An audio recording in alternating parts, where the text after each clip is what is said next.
with a possible break in the search for the gunman who killed a Queens imam and his assistant. Police sources say a person of interest is in custody and is expected to face a lineup later today. The victims were gunned down as they walked home from evening prayers. Their funerals will be held today as well. CBS News' Magdalena Doris live at the 107th Precinct in Flushing with more. Magdalena. Chris and Cindy, to be clear, there's been no arrests made or charges made at this hour, but police are questioning a person of interest here at 107th Precinct. This as family members and friends prepare to say goodbye to the victims.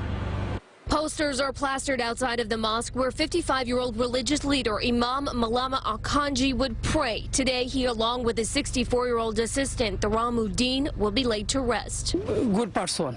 Honest people. He was mostly preaching about peace and love and how to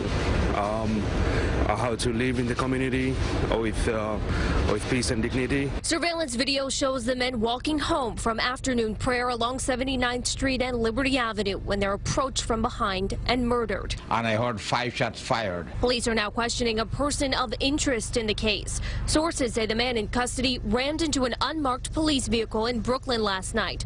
The officers inside that car were conducting surveillance. After receiving tip, the car he was driving was spotted speeding from the murder scene Saturday and fleeing from a hit and run. When the driver was brought into custody after the crash with cops, sources say police started to question him about his involvement in the double homicide. The Muslim community praying that if the man being questioned is in fact the person who carried out the deadly assault, he'll be held accountable. If that person is the murderer, then of course we want justice, and there will be it for all of us, I believe. Again, no arrests have been made at this time, but that person of interest will be put in a police lineup this afternoon as funeral services and a prayer service starts at 2 o'clock for the victims. Live in Flushing, Queens, Magdalena Doris, CBS 2 News. Maggie, thank you.